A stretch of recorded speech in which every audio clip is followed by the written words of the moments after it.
लो जी, आज हमारा टॉपिक है economy.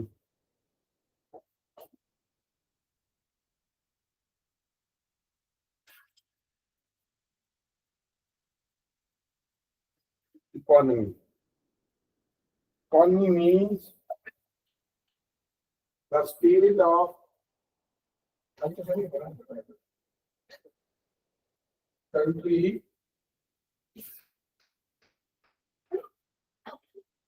in terms of production, consumption, and consumption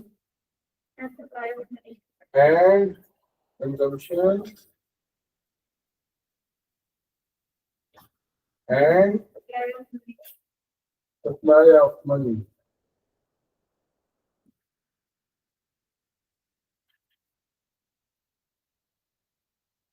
किसी मुल्क की माशी हालत को चेक करना है, किसी मुल्क में कितनी ताकत है, उसकी इकोनॉमी को देखना पड़ेगा तो वहां पे कितनी चीजें प्रोड्यूस होती है, कितनी चीजें कंज्यूम होती हैं और एक साल में कितना सरमाया सर्कुलेट होता है, कितने पैसे, कितने डॉलर्स, कितने यूरोस, कितने पाउंड उस मुल्क के अंदर सर्कुलेट होते हैं।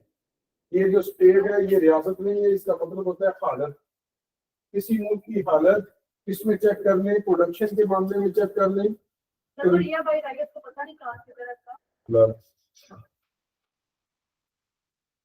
The state of a country in terms of production, consumption and supply of money. किसी मुल्क की हालत, उसके अंदर पैदावार होने वाली चीजें, कितनी चीजें कंज्यूम होती हैं और कितनी सप्लाई ऑफ मनी है। तो हम इसको क्या पढ़ते हैं? इकोनॉमी, माशियत, इक्तिसादियात, जो भी आप समझ लो, जो भी आपने इसको वर्ड नाम देना वो दे दो। ठीक हो गया जी। हमने देखना है कि फर्दर हमने इकोनॉमी को किस तरह से डिवाइड करना होता है। कुछ टर्म्स हम इसमें डिस्कस करेंगे जो आपने बड़े ध्यान से समझनी है। ये आपके पूरे सीएसएस के अंदर आपकी बेस बनेगी, सीएसएस पीएमएस के अंदर, इसलिए आपने इनको बहुत डिटेल में रीड करनी। जैसे कि मिसाल के तौर पे सबसे पहला है हमारे पास जीडीपी। हम इसको पढ़ते हैं ग्रॉस डोमेस्टिक प्रोडक्ट। क्या पढ़ते हैं जी? Gross domestic product. इकोनॉमी में, इकोनॉमी को समझने के लिए सबसे पहले जो टर्म हम समझ रहे हैं वो क्या है? GDP, gross domestic product. इधर मेरी तरफ ध्यान करेंगे, क्या होता है जीडीपी किसी भी कंट्री का। मिसाल के तौर पे आप घर के 4 अफराद हैं, घर में आप 25-25 हजार रुपया कमा रहे हैं, तो चारों का मिला लेंगे तो कितना बन जाएगा? 1 लाख रुपया। वो जो 1 लाख रुपया है वो उस घर की जीडीपी है, ग्रॉस डोमेस्टिक प्रोडक्ट है। दोबारा सुन लें, आप घर के 2 अफराद हैं, 2 फर्द हैं, 50-50 हजार रुपया कमा रहे हैं दोनों, तो उस घर का जीडीपी कितना बन गया? 1 लाख। समझ आ गई? जीडीपी क्या है कि एक टाइम के अंदर किसी कंट्री के अंदर कितनी डोमेस्टिक में चीजें प्रोड्यूस हुई। मिसाल के तौर पे कितने पंखे प्रोड्यूस हुए हैं, कितने कैमरे प्रोड्यूस हुए हैं, कितने बोर्ड्स प्रोड्यूस हुए हैं, कितने नए घर बने हैं, कितने नए लैपटॉप, कितने नए मोबाइल बने हैं, कितने नए कपड़े बने हैं, जूते बने हैं। इन सब की मालियत को इकट्ठा कर दिया जाता है तो क्या बन जाता है उस मुल्क का? अच्छा, ये अब कैलकुलेट कैसे होता है? बड़े ध्यान से समझिएगा। पहले ये एक घर का कैलकुलेट होता है, फिर एक मोहल्ले का कैलकुलेट होता है, फिर एक शहर का कैलकुलेट होता है, फिर एक सूबे का कैलकुलेट होता है, फिर एक पूरे मुल्क का कैलकुलेट होता है। स्टेप बाय स्टेप चलते। तो ग्रॉस डोमेस्टिक प्रोडक्ट क्या है? इसको आसान अल्फाज में समझे, एक मुल्क ने एक साल के दौरान कितनी मालियत की चीजें प्रोड्यूस या कंज्यूम की, उनकी मालियत इकट्ठी कर ली जाए तो क्या हम उसे कहेंगे? क्या कहेंगे? GDP, gross domestic. मतलब डोमेस्टिक के अंदर कितनी चीजें बनी हैं वो हमने एक साल के अंदर, एक 12 महीने के अंदर उस टाइम पीरियड कैलकुलेट करना। समझ आ गई? जैसे मिसाल के तौर पे पाकिस्तान में 350 अरब डॉलर की चीजें बनती है एक साल के अंदर। कितने बिलियन डॉलर की चीजें बनती हैं? 350 बिलियन डॉलर की चीजें एक साल के अंदर पाकिस्तान बनाता है। याद है कल मैंने बताया था अमेरिका एक साल के अंदर 31,000 अरब डॉलर की चीजें बनाता है। चाइना एक साल के अंदर तकरीबन 19,000 अरब डॉलर की चीजें बनाता है और पाकिस्तान सिर्फ 3.5। मतलब इसका ये है कि अमेरिका की जेब में 31,000 अरब डॉलर है, चाइना की जेब में 18-19,000 है और आपकी जेब में सिर्फ 350। जी सर, छोड़ दो सरमाया करने की, सिर्फ अभी जीडीपी को समझ।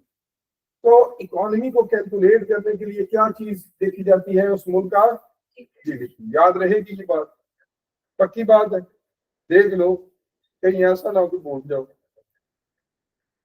समझ रहेगी? जीडीपी क्या होता है जी, बताए मुझे।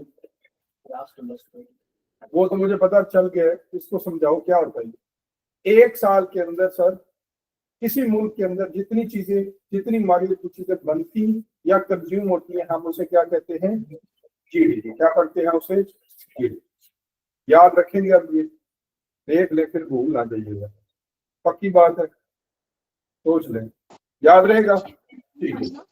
अच्छा, जीडीपी के बाद दूसरा हमारा जो समझने की जरूरत है, कुछ बेसिक हमारी इकोनॉमिक प्रॉब्लम्स हमने देखी है, बिल्कुल आसान तरीके से। इन इकोनॉमिक प्रॉब्लम्स में कौन कौन सी हो सकती है? सबसे पहले यही हमारी ट्रेड डेफिसिट। कौन सी है? Trade deficit. नोट कर ले, फिर मैं वन बाय वन समझाता हूं। दूसरी है हमारी फिस्कल डेफिसिट। दूसरी कौन सी है हमारी? Fiscal deficit. ये दो हो गई। तीसरी है हमारी लो टैक्स टू जीडीपी रेशियो। पहली कौन सी थी? Trade deficit. दूसरी फिस्कल डेफिसिट। तीसरी लो टैक्स टू जीडीपी रेशियो। और चौथी दिखे?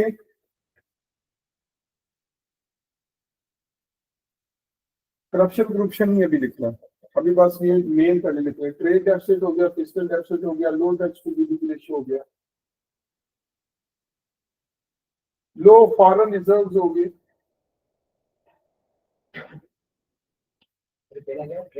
मैं लिख पाता हूँ, लो फॉरेन रिजर्व्स हो गए और ट्रेड डेफिसिट। और पांचवा है high rate of inflation.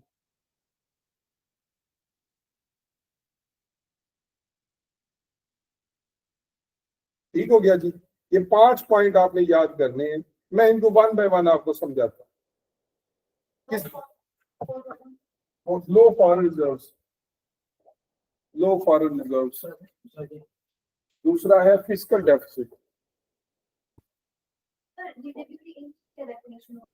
GDP की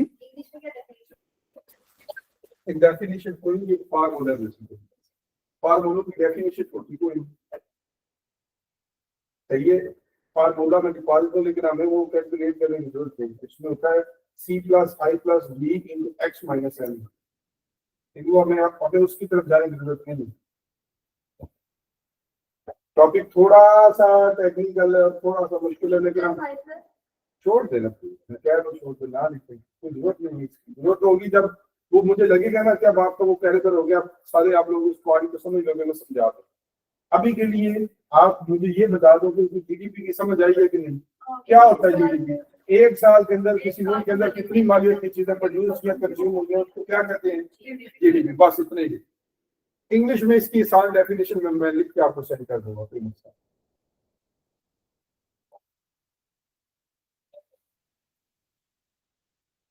चले जी आगे। अब पाकिस्तानी इकोनॉमी की कुछ प्रॉब्लम्स देख रहे। पहली क्या प्रॉब्लम मैंने लिखी है जी? Trade deficit. ट्रेड से क्या मतलब है? तिजारत।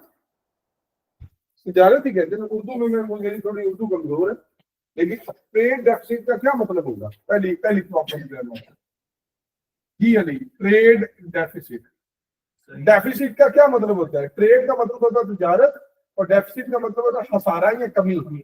मतलब ये है कि हमारा जो सबसे बड़ा इकोनॉमी का मसला है वो क्या है? तिजारत की कमी। क्या है? हम चीजें ज्यादा बाहर से मंगवाते हैं और कम चीजें बाहर सेल करते हैं। इधर बेहतर ध्यान करेंगे। हम चीजें बाहर से ज्यादा मंगवा लेते हैं और कम बाहर सेल करते हैं, उससे क्या होता है, तजारत का हसारा पैदा होता है। अब इसको इंग्लिश में थोड़ा समझिए, इधर देखिए, छोड़ दो। देखो बच्चों, पाकिस्तान में ना ऑयल नहीं है, पाकिस्तान में उतनी जो है वो गैस भी नहीं है, पाकिस्तान में टेक्नोलॉजी भी नहीं है। हम ये चीजें बाहर से इंपोर्ट करते हैं। क्या करते हैं? इंपोर्ट करते हैं। हम तकरीबन 1 साल का जो इंपोर्ट हमारा बिल बनता है ना, वो तकरीबन बच्चों $60 बिलियन का है। कितने बिलियन डॉलर का है? $60 बिलियन की चीजें हम इंपोर्ट करते हैं। मतलब जो बाहर के कंट्रीज को हमने पे करना है वो कितना है बच्चों? सुन ले, जो बाहर के कंट्रीज को हमने डॉलर पे करना है वो कितना है? 60। अच्छा, जो बाहर से चीजें मंगवाई, मिसाल के तौर पे हमने जी चाइना से मशीनरी मंगवाई, मशीनरी आ गई पाकिस्तान, अब वो बिल तो पे करने, चाइना कहते हैं मैं रुपीज में एक्सेप्ट नहीं करूंगा, मुझे किस में पे करो? डॉलर में। क्योंकि पूरी दुनिया में के अंदर कौन सी करेंसी रिकग्नाइज्ड है? डॉलर। कौन सी? डॉलर। अच्छा, हमने कहा जी हमें चेक कर लेने दे हमारे पास कितने डॉलर है। हम गए, हमने देखा, अच्छा हम मंगवाते कितने की चीजें हैं? 60 की। हम बेचते कितने की चीजें हैं? जो दूसरे कंट्रीज को हम बेचते हैं वो $30 बिलियन की। मंगवा कितने की लेते हैं? 60 की। और बाहर कितने की बेचते हैं? 30 की। तो 30 हमें देना फर्दर आता है या लेना आता है? देना। तो जब देंगे, तजारत में कमी होगी तो हम उसे क्या कहेंगे? डेफिसिट। क्या कहेंगे? डेफिसिट। मैं इसकी ना पूरी आपको हेडिंग कैसे एक्सप्लेन करते हैं, मैं आपको पूरा लिख देता हूँ बच्चों, बिल्कुल भी परेशान नहीं है। एक मार्कर उनको बोलो नया दे दे। और मैं इसमें पूरी हेडिंग को एक्सप्लेन कैसे करते हैं मैं पूरा आपको लिख देता हूँ, क्वेश्चन पूरा बना के उसको पूरा एक्सप्लेन कर देता हूँ, ताकि आपको किसी भी तरह का इशू ना हो। ठीक है जी? हाँ जी। आप इंपोर्ट, अच्छा, पाकिस्तान में ट्रेड डेफिसिट है या ट्रेड सरप्लस है? डेफिसिट। अच्छा सर, सरप्लस कैसे आएगा? अगर हमारी एक्सपोर्ट ज्यादा हो जाए, मतलब हम बाहर के मुल्कों को ज्यादा चीजें सेल करने लग जाए, तो हमारी सरप्लस आएगी। लेकिन हम कम चीजें सेल करते हैं तो हमें एक्स्ट्रा $30 बिलियन किसी से मांग के, किसी अदर कंट्री से मांग के, IMF से मांग के, वर्ल्ड बैंक से मांग के हमें देना सकता। कुछ समझ आ रही नहीं है? ट्रेड डेफिसिट, पाकिस्तान की माशियत, बुरी माशी हालत का सबसे बड़ा रीजन क्या है? Trade deficit. सर क्यों सबसे बड़ा मसला है? और भी तो मसाइल हैं। ट्रेड डेफिसिट बच्चों इसलिए सबसे बड़ा मसला है कि हम $60 बिलियन की चीजें मंगवाते हैं और बाहर कितने की बेचते हैं? सिर्फ $30 बिलियन की। वो $30 बिलियन का जो खसारा है, हम बाहर से लोन लेते हैं, जब वो लोन लेते हैं तो हमें उसके ऊपर सूद भी देना पड़ता है और लोन भी रिटर्न करना है। इसकी वजह से वो पैसे जो मुल्क पाकिस्तान में लगने चाहिए वो हम लोन रीपेमेंट में लगा रहे हैं। इसलिए पाकिस्तान में उस तरह से तरक्की नहीं है। याद रखेंगे अब इसको। अब इस हेडिंग को एक्सप्लेन कैसे करते हैं पेपर के अंदर, बता दो। देख लीजिए।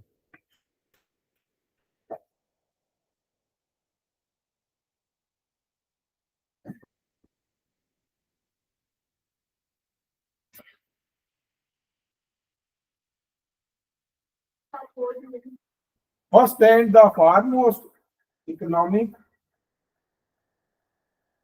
प्रॉब्लम, ये मैं आसान तरीके से बता दूं, लेवल 1 में। आगे किसी और लेक्चर में मैं आपको किसी और तरीके से हेडिंग एक्सप्लेन कर दूंगा। First and the foremost economic problem of Pakistan is trade deficit. Pakistan import bill is around $60 billion. However, country only exports are $30 billion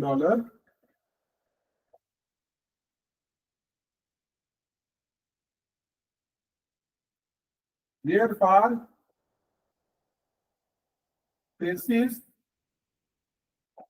this issue of trade deficit.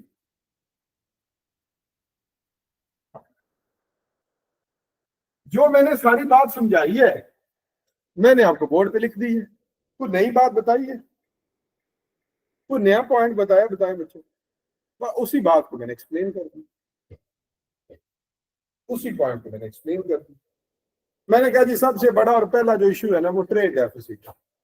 Pakistan कितने की चीजें मंगवाता है? तकरीबन $60 बिलियन के। कितने की चीजें बेचता है? 30 की। तो उसका जो फर्क रह जाता है वो क्या कहलाता है? Trade deficit. बस। अच्छा, अब मैं इसका ग्राफ बनाना चाहता हूँ। ये देखिए, क्योंकि सीएसएस में ये भी करना लाजमी। इधर देखिए, मैं इसका ग्राफ बनाना चाहता हूं। मैंने कहा जी 10, 20, 30, 40, 50, 60, 70, 80। मैंने कहा ये मेरी इंपोर्ट है, ये मेरी एक्सपोर्ट है। मेरी जी इंपोर्ट है 60, लेकिन मेरी जो एक्सपोर्ट है वो सिर्फ 30 है। ग्राफ भी दिखा दूं। इंपोर्ट का देख लो, वो ऊपर जा रहा है, डरा रहा है, ये सर्कल बन जाएगा।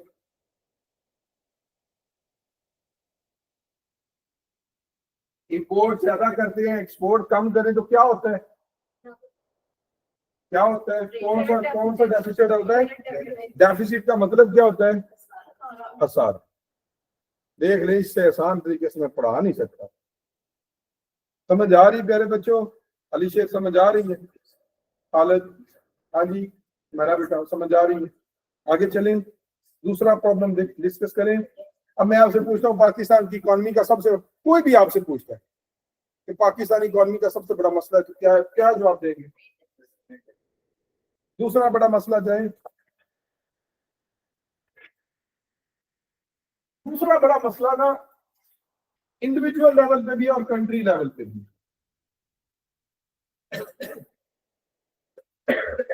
जी, पाकिस्तान का दूसरा बड़ा मसला इंडिविजुअल ना करें, क्या कर रहे हैं आप? मैं उठा दूंगा, इकट्ठा नहीं बैठने देना मैंने। पाकिस्तान का जो दूसरा बड़ा मसला है वो ट्रेड है, फिस्कल डेफिसिट। तो जी ये फिस्कल क्या होता है? इसका क्या मतलब है? पहले कभी नाम नहीं सुना। डेफिसिट से हमें क्या पता लगा फिर कि किसी ना किसी किस्म का क्या है? खसारा है। एक बात तो हमें पता लग गई, डेफिसिट हमने याद कर लिया। अच्छा, डेफिसिट हो तो कमी और सरप्लस हो तो ज्यादा। डेफिसिट हो तो और सरप्लस हो तो ज्यादा। ये भी याद रखेंगे। अब अगली बात याद सुनिए। आप सारे मोस्टली जो हैं वो आउटसाइडर्स हैं, लाहौर से बाहर के हैं मोस्टली। कुछ एक दो लोग हैं। आप कहते हैं, घर फोन करते हैं कि मेरा जो महीने का बजट है ना, मेरा महीने का बजट खर्चा वो जी 50,000 रुपए। एक एग्जाम्पल दे रहा हूं, मेरा महीने का बजट कितना है जी? 50,000। लेकिन घर वाले कहते हैं बेटा मेरे हमारे पास सिर्फ इस महीने 30,000 रुपये। तो क्या होगा? कितने का? जब आपको जरूरत हो 50 की लेकिन घर से आए तो कितने का खसारा है? 30। फिस्कल, फिस्कल का मतलब क्या है? Fiscal is basically budget.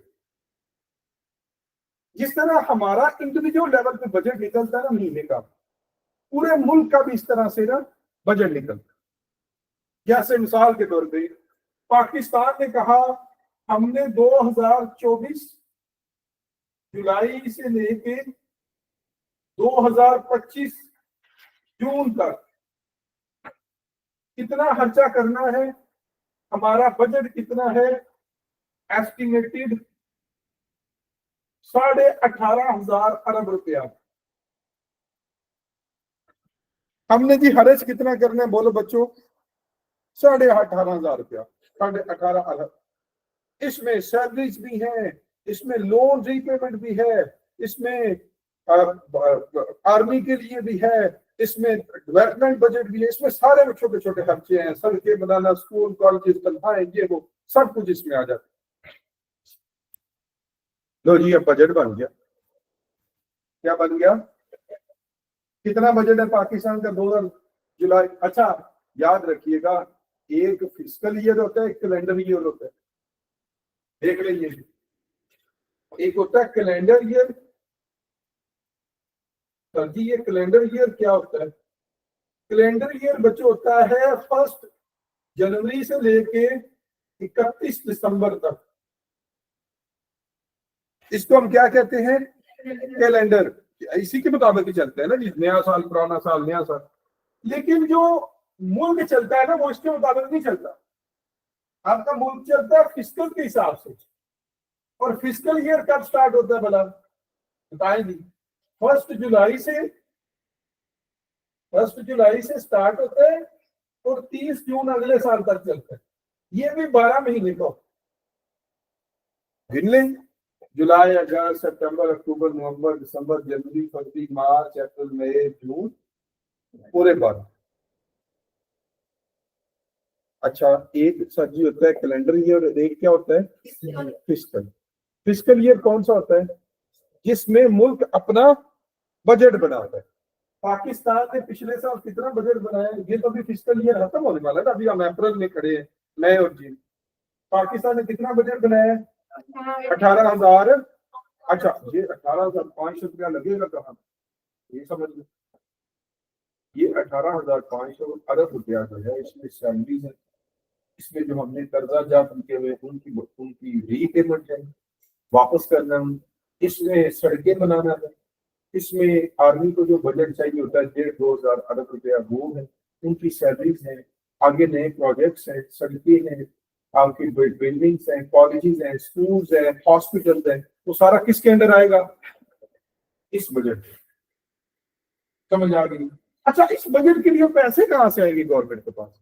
ये सोचने वाला सवाल है। खजाना का, खजाना कैसे बनेगा?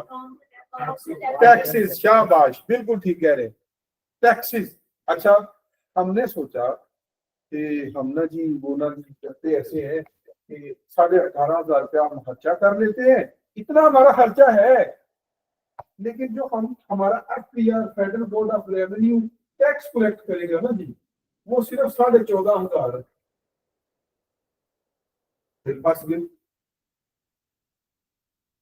खर्चा कितना है?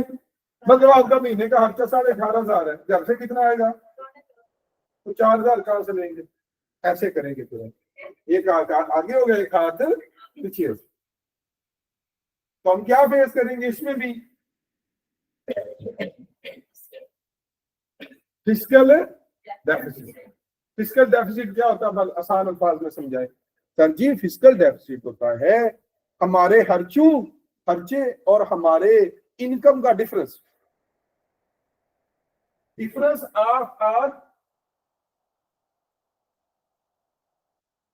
Between expenses and revenues. Revenue हम कितना कलेक्ट कर रहे हैं? तकरीबन 14,300 अरब। और एक्सपेंस कितना कर रहे हैं? 18,500। इस हेडिंग को भी एक्सप्लेन, ऑनलाइन वालों को समझ आ रही है ना? यारे बच्चों, समझ आ रही है? इससे आसान अल्फाज में मैं समझा नहीं सकता, इससे ज्यादा बताते रहिएगा। इकोनॉमी को बच्चों समझना आपको पढ़ना ही है, इसके अलावा हमारे पास हल कोई नहीं है, सोल्यूशन कोई नहीं है, ऑप्शन कोई नहीं हमारे पास। हाँ जी, आज ये मुश्किल टॉपिक कर लें, मंडे से बस बच्चों आपको स्टोरियां ऐसी ऐसी सुनाएंगे। वर्ल्ड वार 1 कैसे हुई, हिटलर क्यों कत्ल, हिटलर कैसे जो है वो बना, उसने ज्यूस को क्यों कत्ल किया, वर्ल्ड वार 2 कैसे हुई, एक बंदे के मरने से 6 करोड़ लोग की जाने कैसे जा सकती हैं, ये सारी स्टोरी हमने मंडे से स्टार्ट करी। मंडे से ज्यादा स्टोरी करेंगे, साथ साथ नोट्स देते जाएंगे, साथ साथ स्टोरी, एक कॉन्सेप्ट बिल्ड करते जाएंगे। ठीक हो गया? हाँ जी, बताइए ये क्या है जी? What is fiscal deficit? Sir, difference between our income and our expenses. What is our income? What is our estimated income? Sir, it is around 1400, 14,500. However, our estimated expenses are around 18,500.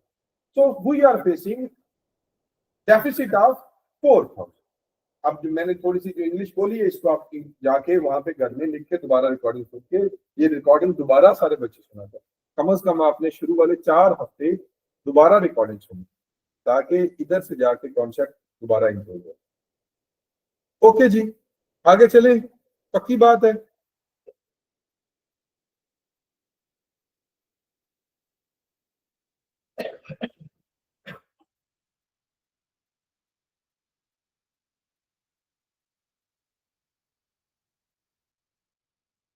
तो tax to GDP भी थोड़ा मुश्किल है, मैं इसको नहीं समझाऊंगा, इसके लिए मैं एक और पॉइंट ऐड कर लेता हूँ।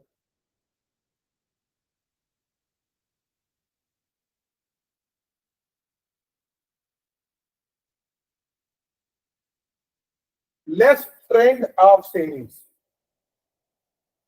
ये सेविंग का ट्रेंड क्या होता है या इसका इकोनॉमी के ऊपर क्या असर पड़ता है? बना सकते हैं बिल्कुल यो हम। अब बेटा आप इस तरह से बनाओ, एक तो उस तरह बना लिया ना, अगर आप इस तरह बना लोगे आप कहोगे जी ये हमारा एक्सपेंस है और ये हमारा इनकम है। एक ही शक्ल में नहीं सारे बनाने, थोड़ी थोड़ी शक्ल चेंज करते जाना, थोड़ी थोड़ी शक्ल। मैं इसको फर्दर अच्छा कर देता हूँ। ये देखो,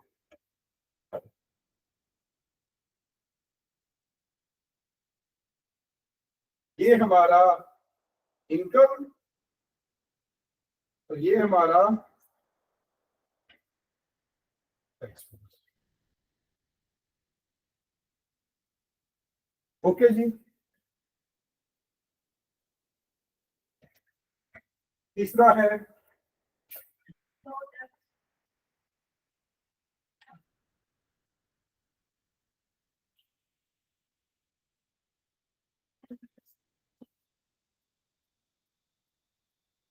अच्छा सर जी, ये सेविंग्स जो है ये कैसे इकोनॉमी का मसला है? वर्ल्ड बैंक कहता है, इधर ध्यान करें, वर्ल्ड बैंक क्या कहता है? दुनिया में बच्चों 2 बड़े बैंक्स हैं, एक आईएमएफ और एक world. World bank loan provide करता है कि अगर आपने लिख लें, वर्ल्ड बैंक क्यों लोन प्रोवाइड करता है, लिख लो। वर्ल्ड बैंक आगे जाके सेपरेट पूरा पूरा टॉपिक पढ़ना हमने इनको। वर्ल्ड बैंक सर तीसरी लोन प्रोवाइड करता है for loan for development purpose. आपने कोई रोड बनाना है, आपने कोई डैम बनाना है, आपने कोई बिल्डिंग बनानी है, तो उसके लिए क्या करेगा वर्ल्ड बैंक? लोन प्रोवाइड करेगा और फिर बाद में क्या करेगा? उस सूद के साथ वापस ले ले वर्ल्ड बैंक। सर आईएमएफ क्या करते हैं? आईएमएफ टेम्परेरी बेस पे आपके जो इकोनॉमिक मसाइल होते हैं, मिसाल के तौर पे मैंने हालत को, ये जो हालत भाई बैठे हैं यहाँ पे, मैंने इनको 10,000 रुपया देना, मेरे पास अब इस टाइम नहीं है। मैंने अगर हालत को ना दी तो शायद हालत मुझे जो है ना मुल्क से निकाल दे, भगा दे, मुझे कहीं और भेज दे, गांव से निकाल दे, शहर से निकाल दे।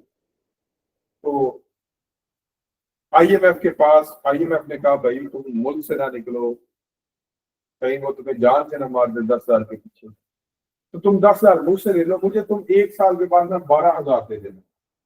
मैंने कहा चलो ठीक है, इनके पास जान तो छूटे। हालत को मैंने जो है 10,000 रुपया दे दिया। अब मैंने आईएमएफ को कितना दे रहे हैं? 12 है। 1 साल गुजर गया, आईएमएफ कहता है 2 पैसे, मैंने कहा मेरे पास नहीं है। आईएमएफ कहता है तुम ऐसा करो, तुम ना मुझसे ना 12,000 रुपया ले लो और फिर मुझे वापस कर दो लोन, मुझसे लेके मुझे वापस कर दो, लेकिन अगले साल मुझे 15,000 दे देना, अगले साल तक तुम्हारी माली हालत थोड़ी सी बेहतर हो जाएगी। मैंने कहा दे दे, मैंने उससे लिया। अब मैंने उसको कितने देने हैं? जब वो 15,000 देने का टाइम आएगा तो मैं कहूंगा कि मेरे पास जो है ना, ये बोला जी सिर्फ 5,000 है। मैंने थोड़े से कमा लिए लेकिन मेरे पास है 5, वो कहेगा चलो ठीक है और मैं इसे लोन दे, तो मुझे 12,000 और दे देना। इस तरह करके मैं एक सर्कल में क्या हो गया हूँ, फंस गया। वर्ल्ड बैंक कैसे किस तरह का लोन देता है, अगर हमने कोई बिल्डिंग बनानी है, कोई मोटरवे बनानी है, कोई सड़क बनानी है, वर्ल्ड बैंक कहता लोन ले लो, बाद में वहां से जो मुनाफा आएगा वो मुझे वापस दे देना सूद के साथ। IMF क्यों लोन देता है, ताकि तुम्हारा टेम्पररी काम चल सके। IMF साथ ये भी कंडीशन रखता है कि मैं तुम्हें बताऊंगा कि तुमने कहाँ से पैसे कमाने हैं, तुमने पैसे का, जैसे उन्होंने पाकिस्तान को कहा, भाई पाकिस्तान को कहा IMF ने, तुमने हमारे पास पैसे नहीं है ना लोगों को देने के लिए, दूसरे कंट्रीज को देने के लिए, लेकिन तुम अपने मुल्क में बिजली सस्ती दे रहे हो, बिजली महंगी करो, हमसे लोन ले दो, हमने बिजली महंगी कर दी। गंदम की पहले स्पोर्ट प्राइस देती थी गवर्नमेंट, गंदम की स्पोर्ट प्राइस होती थी, गंदम खुद परचेज करती थी गवर्नमेंट। तो इस दफा उन्होंने कहा कि अगर आप परचेज करेंगे तो इसका मतलब आपके पास पैसे हैं, हमारे पैसे की जरूरत नहीं। हमने कहा कि नहीं हमारे पास नहीं थी। उसने कहा चलो ठीक है, वो स्पोर्ट प्राइस खत्म कर दो, गंदम आवाम से खरीदना बंद कर दो, पैसे बचाओ जहां जहां से पैसे बचा सकते हो। IMF लोन भी देता है और IMF ये भी कहता है कि अपनी आदतें भी ठीक करो, अपने जो पैसे कमाने के तरीका कार है उसको भी क्या करो, ठीक। आगे चलें कि बच्चों। अच्छा, जिस मुल्क में याद रखिएगा सेविंग्स कम होती है ना, उस मुल्क में तरक्की होने के चांसेस बहुत कम है। वर्ल्ड बैंक कहता है, वर्ल्ड बैंक कहता है कि अगर आप 100 रुपया कमाते हैं ना, तो आप 25 रुपये सेव करें। अगर आप 5 लाख रुपया कमाते हैं तो आप 1 लाख रुपया, 1.25 लाख रुपया सेव करें। अगर आप 1 करोड़ कमाते हैं तो आप 25 लाख सेव करें। अगर आप 1 अरब कमाते हैं तो आप 25 करोड़ सेव करें। अच्छा सर जी, उस 25 करोड़ या 25 लाख का क्या किया जाए? उस 25 करोड़ या 25 लाख को फर्दर किसी कारोबार में इन्वेस्ट किया जाए, वहां से मुनाफा कमाया। तो जिस मुल्क में सेविंग ज्यादा होती है उस मुल्क में तरक्की के चांसेस ज्यादा होते हैं। पाकिस्तान में जो सेविंग्स का ट्रेंड है वो सिर्फ 14% है, इंडिया में 20% है, चाइना में 35% है। और चाइनीज लोग जो है उनको जो 100 रुपया मिलता है उससे 35 रुपए, इंडिया वाले 20 रुपए और पाकिस्तान वाले सिर्फ 14 रुपए। अच्छा, सेव नहीं करेंगे तो आगे कारोबार नहीं लगेगा, कारोबार नहीं लगेगा तो फिर मुल्क तरक्की नहीं करेगा। नहीं समझ आएगी, नहीं ना, उधर से देख के बेटा लिखोगे, मेरी तरफ नहीं देखोगे तो कैसे समझ आएगी? क्या है, ना भी लिखे समझ लें, घर जाकर दोबारा लिख लीजिएगा, कोई मसला नहीं, लेकिन कॉन्सेप्ट उधर लें। हाँ जी, सेविंग्स क्यों जरूरी होती है किसी भी मुल्क के लिए? कोई बहरान आएगा या आप सेव करके उसको लिए कुछ सेकंड या थर्ड कारोबार बनाओगे, कारोबार बनाओगे। अब वो ना फाइनेंशियल मैनेजमेंट क्या कहती है, रुपए रुपए पैसे की मैनेजमेंट पता क्या कहती है? रुपए पैसे की मैनेजमेंट ये कहती है, आप जो सैलरी कमाते हो ना वो सारी खर्च ना करो, उसका तकरीबन 25% सेव कर लो। जब वो एक मुनासिब अमाउंट बन जाए, 4, 5, 6 एक महीने या 1 साल के बाद, उसको किसी छोटे से कारोबार में इन्वेस्ट कर दो और उसको तब तक इन्वेस्ट करी रखो जब तक वो तुम्हें तुम्हारी सैलरी जितना अर्न करके नहीं देता।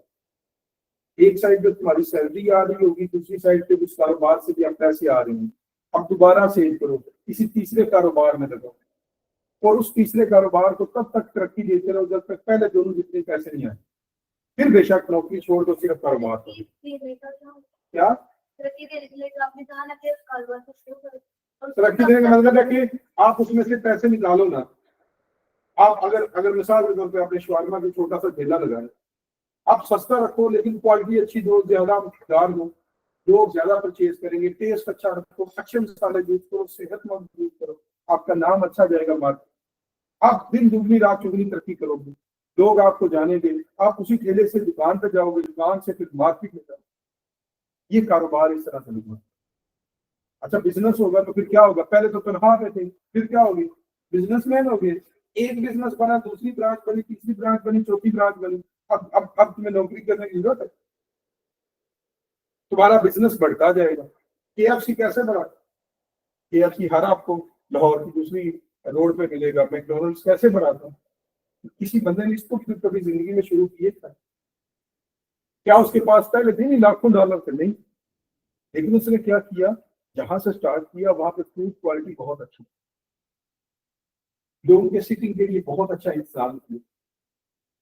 आप यहाँ पे आएंगे, यहाँ पे कोई सफाई सुई ना हो, पंखा ना हो, AC ना हो, 2-4 दिन तो आएंगे, फीस दी होगी, फिर आप नहीं आएंगे, यानी कि कुछ और देख रहे थे, आप अपनी सेहत बेहतर शुरू होती। लेकिन अगर आप आए, आपकी टाइम पे क्लास स्टार्ट हो, आपको अच्छा माहौल मिले, समझाएं, तो आप क्यों जाएंगे? आप अपने दोस्तों को भी बोलेंगे जी वो जो क्लास अकेडमी है ना, वहां पे आ जाए बस। हमारे साथ नॉर्मली यही होता है, हमारा 80% जो एडमिशन है वो रेफरल बेस्ड है, इधर से कोई आ रहा है वो भी दोस्त लेके आ, बस इस तरह से समझ आ रही, क्योंकि आप लोगों के साथ अच्छे तरीके से फिर बात करते हैं, अच्छे तरीके से लेके चलते हैं, फीस बड़ी मुनासिब रखते हैं, बहुत ज्यादा फीस नहीं देते, फिर देख रहे हैं किस तरह समझा रहे हैं, माइंड भी नहीं करेंगे, एक बात 15 दफा पूछे कोई टेंशन नहीं, तो मुझे पता है जब तक आपकी बेस नहीं बने तब तक हमें आप लोगों के साथ मेहनत करनी पड़ेगी, कोई नहीं करेंगे, अच्छा बेस बन की फिर आगे कोई इशू नहीं। अब पता चला सेविंग क्यों लाजमी, अच्छा सेविंग करके कारोबार बनाओगे तो सोचिए, सेविंग करके मैं कारोबार बनाऊंगा तो गवर्नमेंट को क्या फायदा होगा? गवर्नमेंट को टैक्स, टैक्स क्या है गवर्नमेंट के लिए? रेवेन्यू। वो जो फिस्कल डेफिसिट था वो कैसे कम हो सकता है? तो नौकरी अच्छी होती है, कारोबार अच्छा। अब समझ आ गई सेविंग क्यों लाजमी है। चलो आगे चलें जी, आगे लो फॉर रिजर्व।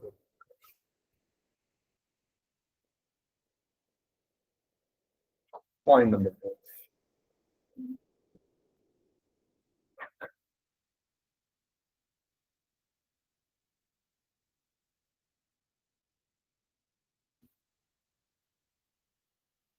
ये लो फॉरेन रिजर्व क्या होते हैं सर जी, इनका इकोनॉमी से क्या लेना है?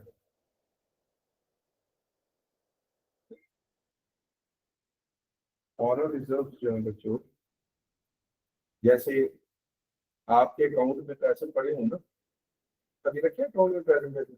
हाँ। जिनके अकाउंट में पैसे पड़े हुए हैं ना, तो उनको नींद बड़ी अच्छी आती है, वो रात को ना इंस्टाग्राम पे ना वो देख रहे होंगे ना, तो वो ऑर्डर भी कर लेंगे, या फेसबुक पे देख रहे होंगे तो कुछ ऑर्डर भी कर लेंगे, उनको टेंशन नहीं होगी। अब जिनके अकाउंट में नहीं होते वो सिर्फ देखते रहते हैं, अच्छा चलो मेरे पास जब होंगे मैं तब क्लियर ही करूंगा। मुल्क का भी बच्चों यही हिसाब होता है, अपने रुपये से कुछ नहीं बनता, जितना गोल्ड और जितनी दूसरे मुल्कों की करेंसी आपके पास पड़ी होगी उतने फायदे। पाकिस्तान के पास सिर्फ कितने डॉलर पड़े पता है? 10-12 बिलियन डॉलर बस है। इंडिया के पास है 500 अरब डॉलर, चाइना के पास है तकरीबन 5,000 अरब डॉलर उनके अकाउंट में पड़ा। चाइना तो जो चाहे खरीद ले, जहां चाहे इन्वेस्ट कर ले। हम क्या करते हैं, वो जी अभी हम बिल पे नहीं कर सकते, हमने जो आपसे ऑयल मंगवाया हुआ है ना जी, अगले महीने उसका बिल पे कर देंगे, हमारे डॉलर वो 10 बिलियन डॉलर से कम हम सब के, चलो आप लोग वैसे हो सकता है किसी के अकाउंट मैंने अकाउंट में फ्रेश होल्ड रखा हुआ है, किससे नीचे पैसे नहीं जाने चाहिए, तो आपको 2,000 रुपए का फ्रेश होल्ड, एक एग्जाम्पल दे रहा हूँ, मैं कह रहा हूँ 2,000 से कम नहीं जाने चाहिए, 2 लाख से कम नहीं जाने चाहिए, 2 मिलियन से कम नहीं जाने चाहिए, इतने तो होने चाहिए, ताकि अगर एक महीना थोड़ा सा ट्राई भी काम हो तो क्लासेस अच्छे से चलती रहे।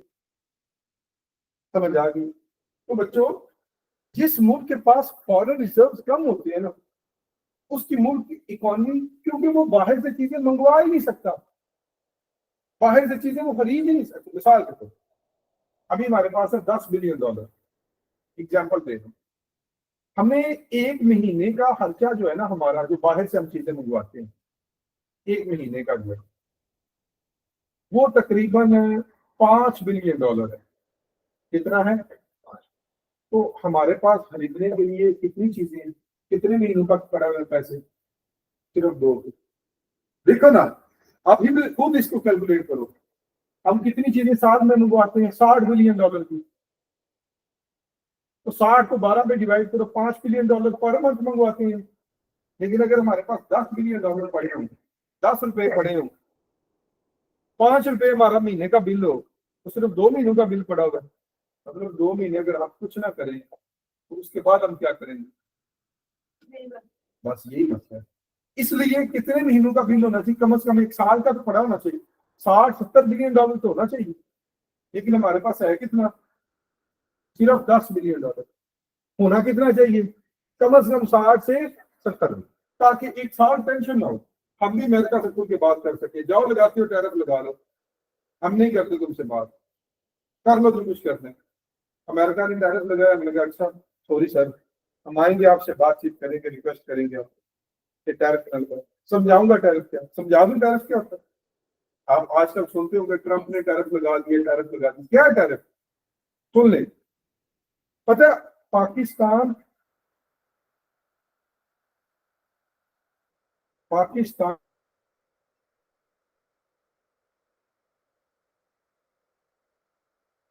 उसमें से $5 बिलियन की चीजें अमेरिका को सेल करता है।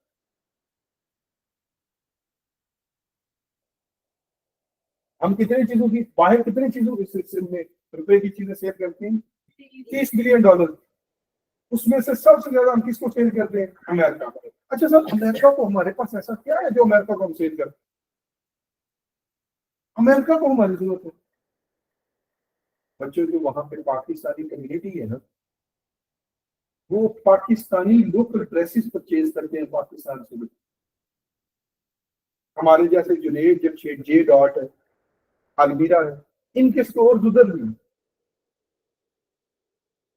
अब वो शख्स जितने भी हों, शादी ब्याह पे या ईद पे, उन्होंने तो लोकल ड्रेसेस बेशक वो जितने भी मॉड स्कॉट हो, बेशक वो अमेरिका में, लेकिन वो लोकल परचेज करते हैं। और पाकिस्तान जीन्स बनाने में चौथे पांचवें नंबर पर सबसे अच्छा कंट्री है। वो भी वहां पे बहुत ज्यादा सही। अच्छा, टैरिफ का क्या मतलब? टैरिफ का बच्चों ये मतलब है, अमेरिका ने कहा 29% हम टैरिफ लगाने जा रहे हैं पाकिस्तान के ऊपर। कितने परसेंट? 29%। इसका मतलब ये है कि पाकिस्तान का जो सूट पहले ₹100 का अमेरिका में सेल होता था, आइंदा ₹129 का सेल होगा। उसमें से ₹29 अमेरिकन गवर्नमेंट रख लेगी और ₹100 ही सिर्फ हमें मिलेगा। हमें जो पहले मिल रहे थे वो पहले मिले, लेकिन उसका फर्क क्या आएगा, इम्पैक्ट क्या आएगा कि अब वो चीज जो पहले ₹100 में अमेरिका मिलती थी, अब वो 129 की मिलेगी। लोग कम परचेज करेंगे। जब वो लोग कम परचेज करेंगे तो हमारे यहाँ से कम सेल। हम तो पहले एक्सपोर्ट कम करते हैं। दोबारा सुन ले, टैरिफ। टैरिफ क्या है? लोग नहीं, लोग नहीं, गवर्नमेंट। जैसे मिसाल के तौर पे हम कहते हैं जी हमें इंपोर्ट कम करनी चाहिए। क्या करनी चाहिए? इंपोर्ट कम करनी चाहिए ताकि हमारा बिल कम हो। अच्छा, अगर हमें इंपोर्ट कम करनी चाहिए तो दूसरे कंट्री भी तो यही चाहते हैं ना कि उनकी इंपोर्ट कम और एक्सपोर्ट ज्यादा हो। अमेरिका ने कहा कि पाकिस्तान, तुम्हारे से आने वाली हर चीज के ऊपर मैं 29% टैक्स लगाऊंगा। अब 29% या तो पाकिस्तान को मिल जाए तो बड़ा फायदा है, लेकिन वो किसको मिलेगा? जैसे अल्लाह करे कल को आप में से कोई असिस्टेंट कलेक्टर कस्टम्स बनता है, आप कराची में पोर्ट पे बैठे होंगे, बाहर से कुछ ट्रक आएगा सामान, आप उसकी मालियत निकालोगे, आप कहोगे ₹1 अरब, इसकी ट्रक की मालियत है ₹1 अरब, लेकिन गवर्नमेंट ऑफ पाकिस्तान इसके ऊपर ₹50 करोड़ टैक्स लेगी। वो बंदे ने ₹1 अरब दिया होगा दुबई, 50 करोड़ करवाएगा गवर्नमेंट को जमा, और फिर वो 1.5 अरब की चीजें 2 अरब में सेल करके 50 करोड़ खुद भी मुनाफा कमाते। लेकिन गवर्नमेंट कहती है कि हमने भाई इंपोर्ट को कम करना है। इंपोर्ट को कम करने के लिए हमने टैरिफ लगाने हैं ताकि लोग बाहर से चीजें ना मंगाएं, मुल्क के अंदर से चीजें बनाएं। तो बाकी कंट्रीज भी बच्चों यही सोचते हैं। अगर बाहर से ना, अमेरिका ने सोचा मैं भी क्यों बाहर से मंगवाता हूँ, मुल्क के अंदर ये चीजें बने, इसलिए उसने पाकिस्तान पे 29% टैरिफ लगाया। अब जो हमारी चीज पहले अमेरिका में ₹100 की सेल होती थी, अब कितने की सेल होगी? अब अचानक बच्चों ऐसा हो कि आज आप ₹100 की चीज खरीद रही हैं, कल वो ₹129 की सूट खरीदे, तो आप टेंशन नहीं होगी यार, थोड़ी कम खरीद लेते हैं। पहले मैं 2-4 सूट खरीदता था, मैं 2 ना खरीद, महंगे हो गए। ये बच्चों आज के लिए 4 पॉइंट्स की बात है, ठीक है। Tariff mean tax. Tariff is second name of tax.